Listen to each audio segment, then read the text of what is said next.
How's it going, everyone? This is Undertow Tyler here, bringing you Beneath the Waves and Into the Webway yet again. And this time it is part 2 of our haul. And it came out in pretty equal parts. It came with the Raiders and the Codex first and the data cards. And now it came in with Phoenix Rising, Psychic Awakening, my Fleet Master, which will be converted to an Archon, and my Dark Eldar, or Drukhari, Poisonblade raiding party. I am extremely excited. I've never opened one of these battle forces before, and I haven't really seen one of these battle forces be opened. So I figured this would be a learning experience for both of us. Unless you've already seen one, then I guess we're watching it again. Now, there's I have the Fleet Master right here, which of course he will, I think he makes a really good Archon.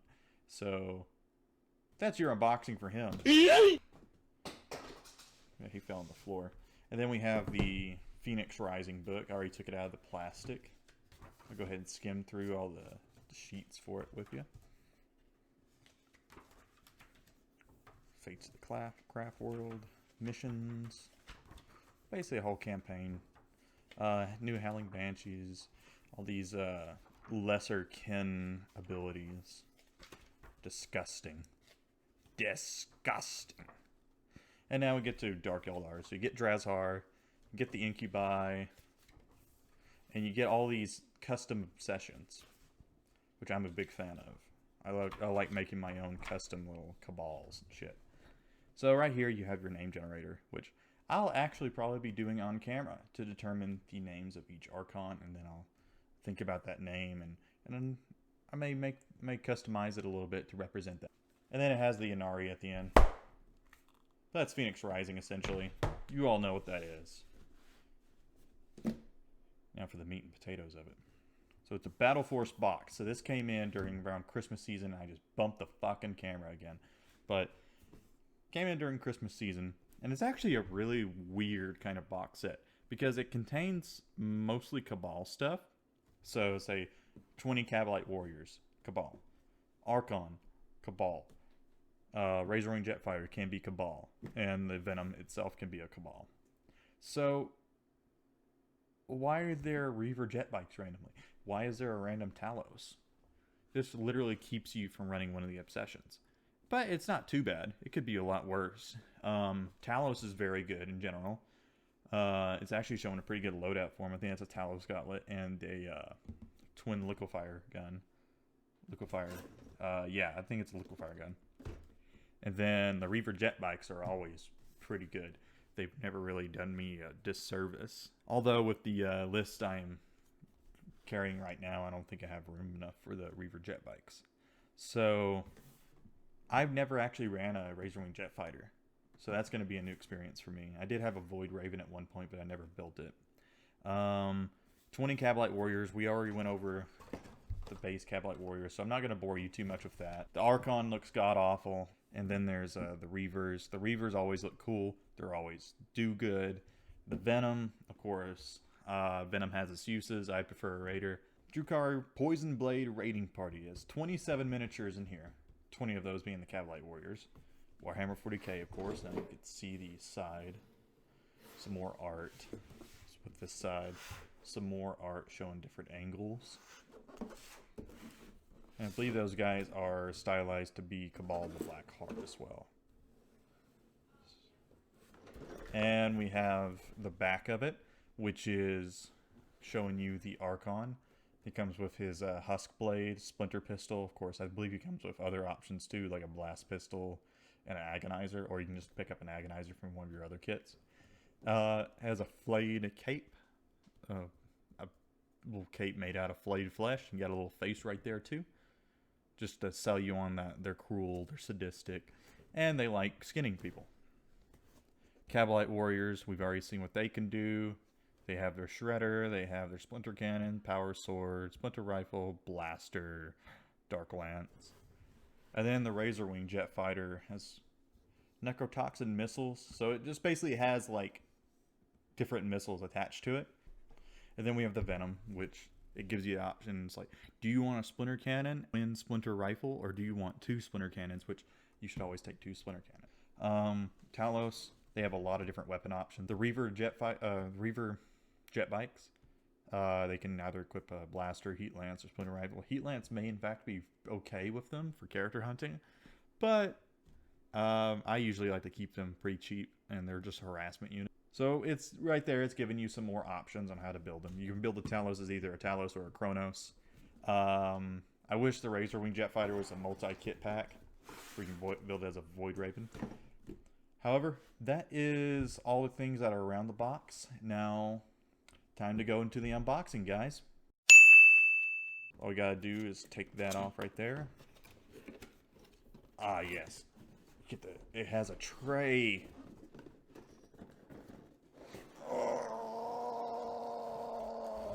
Okay. So there's the box one last time. Eat. And here's all the different sprues within it. We have our 25mm bases for our Kabalite warriors. It's always neat. We have the cockpit for the Venom. In most cases, I always have the cockpit fog up from the super glue and plastic glue. So pretty much most of the time you're going to be painting over that. And right here we have the flight stand for the Razor Wing Jet Fighter.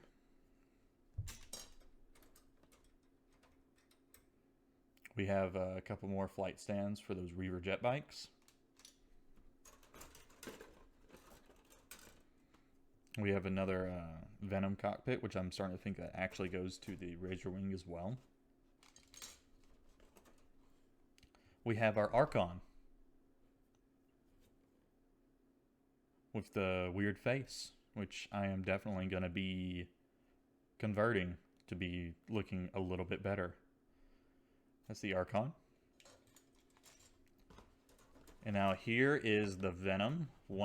If you buy this Battle Force box, if you find it, this only dedicated transport, so you'll be very familiar with this. I noticed that lately, with the coming the new Codex for 8th edition, they've been trying to sell more Venoms lately, because it used to be they had the Raider and the Raider and the Kabalite bundle, the Raider and the Witch bundle, and the Start Collecting had the Raider and the Kabalites and the Archon and the Reaver Jet bikes. And now they're focusing more on Witch Cult and Venoms, which Witch Cults are cool. I do like them, but I do love my Kabalites a lot more. And what's a little bit weird is that the crew to the Venom look like witches. Not really much reason behind that. They just look like witches, so I'll probably be customizing that to look more like Cabals. Ah, yes. The first sprue to the Razor Wing Jet Fighter. As you see, it has all the missile bits right here. Its hull, so it's pretty nice and big. It's a little bitty plane. There is disintegrator cannons right there, which is probably how I'm going to be building them, with disintegrator cannons instead of dark lances. More missile bits, and 2 dark lances right here. The bottom half of the hull and its fins and everything. Engines, thrusters, because these guys are really fast. They're Eldar flyers. You see them in every tournament list. But doesn't mean that they're not good. I mean, of course it means they're good, but you can still run them without feeling too guilty. I believe they balance it up a lot during 8th edition. This is the Talos. Talos have a lot of good bits to use. Like the hand right here, I used to convert it with a Possessed. So if you ever get interested in converting up a Talos, then it's pretty easy to do. And here's the other Talos sprue. We have the little tentacles, which I'm a big fan of those. That goes to a Kronos right there. You have all the guns and chain flails. Little bits and bobs to go on them. The different type of mask. Another tail for its tail weapon, which would be like, Haywire Blaster, for example, what I'm going to use. And now for the... Oh, here's a stand for the Venom. It's all scratched up, actually. This is in poor quality. Jesus Christ. Well, it came from a game store. Can't really ask for too much. And it seems we have that base for the Archon. And here is the Cavalite Warriors, which if you would like to see Cavalite Warriors in detail, I do have an unboxing up on my channel. It is one of my first videos, so please forgive me for the quality, but it is, I did do a pretty in-depth unboxing on that. So be sure to check out the rest of my videos up to this point. It's a great journey, I'd say. And you have more of the Cavalite Warriors. It looks basically like the same sprue. They reuse parts. That's okay, though. I mean, they don't really need to reinvent the wheel. And right here is the Reaver jet bikes, one of my all-time favorite units. Because in 7th edition, these guys could shoot and then move. Just naturally. Jet bikes in general could do that. And I love the Reavers for that. It let them be a harassment unit more than something to charge. Big fans of these guys. They have their splinter rifles, which I would run them just with splinter rifles. One blaster isn't really going to change anything, and they're going to get focused down just because of how quick they are.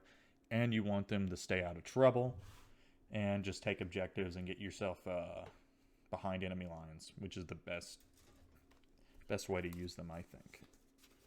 Okay, the instruction manual for the Razor Wing. We'll look over that in a second.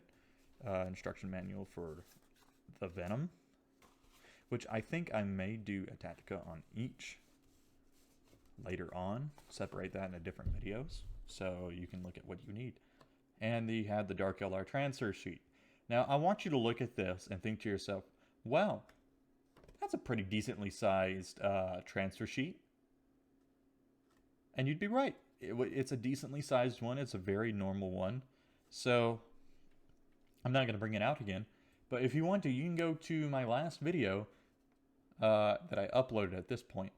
Is the Stormcast Eternal unboxing, where I unboxed the Liberators and Paladins. And their transfer sheet was this fucking big. It was as big as a fucking business card, guys. It's ridiculous. And then you have Dark Eldar that have this whole sheet, and then they just get a little business card. It's ridiculous as all hell. And I don't know what this is for. It's just an extra base they probably threw in. Because the Archon's already used, Cavalite Warrior's already used, and that should be it. So I guess that's just an extra base to use. Sometimes you have those extra ones. Flying base for the Reaver jet bikes. And more flying stands for the Reavers. And they certainly pack that brim. Another flying stand. Or flying base. And another flying base for the Venom. And a ovular base for the Razor Wing jet fighter. Oh no, one of these is for the Venom, or Talos. You have the Cavalite Warriors right here. We can look at that and see if it's the same one. Yeah, it's pretty much the same one. Yeah. Put that transfer sheet to the side. Another flying base. They certainly pack this to the brim of flying bases to make sure that you're not going to lose any. Here's the Archon. Which, I mean... okay, that's a little bit fucking ridiculous.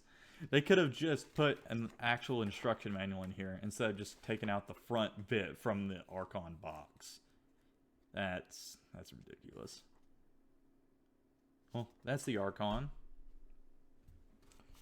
Talos. And the Reavers.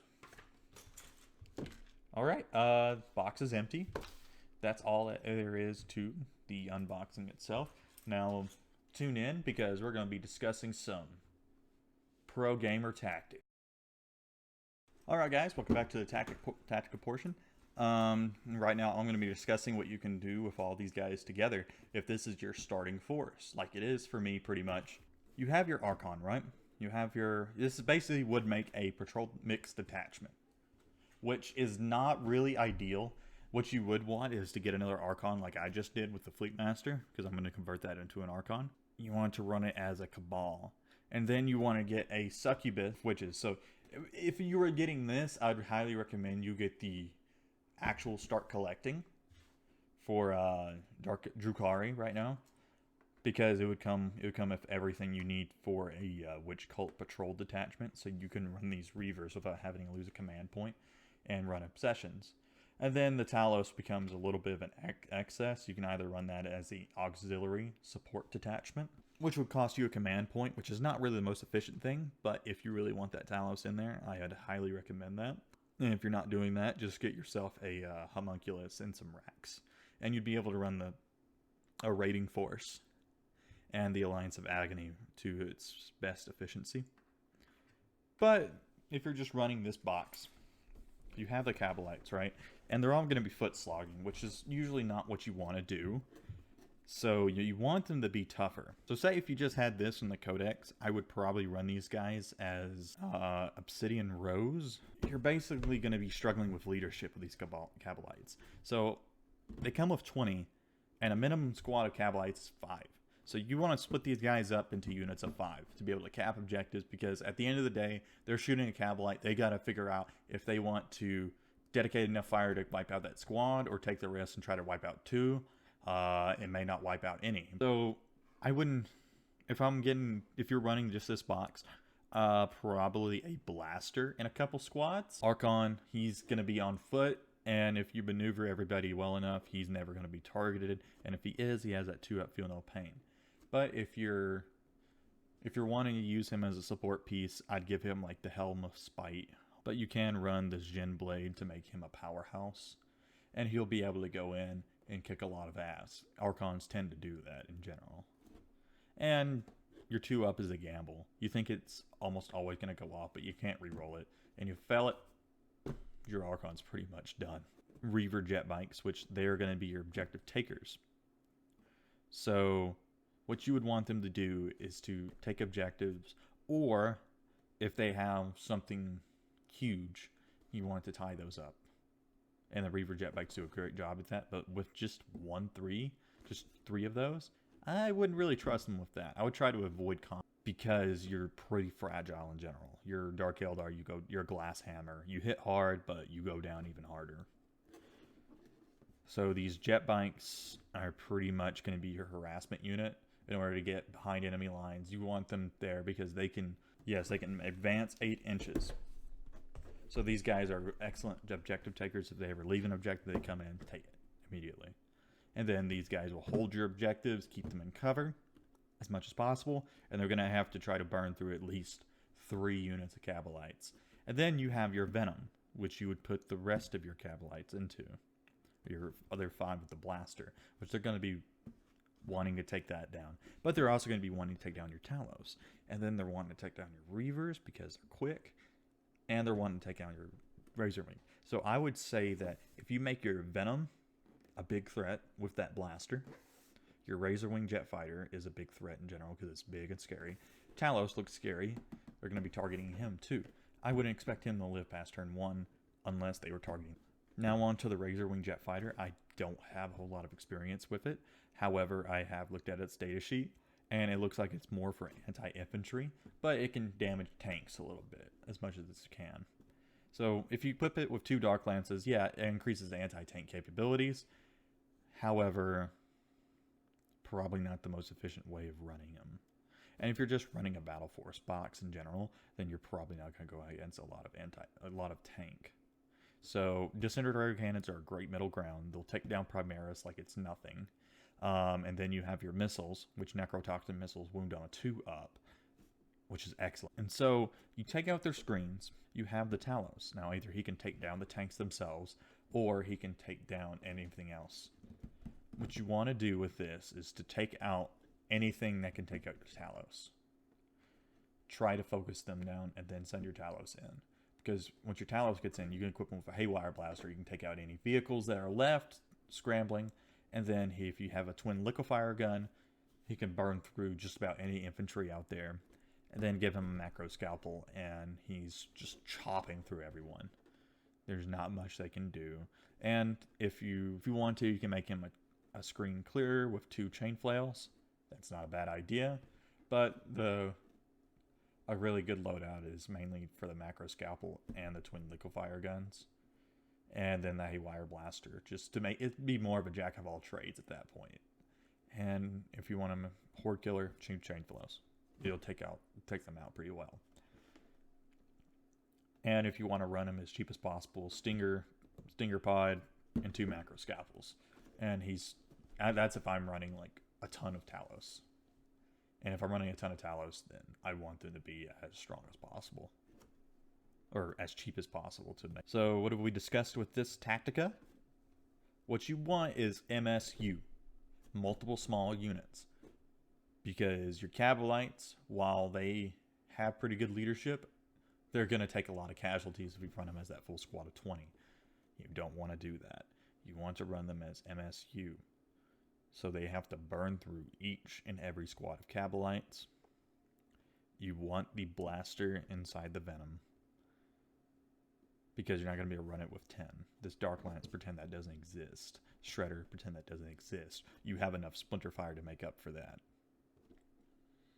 And then you can give all sorts of different weapons to your Cabal.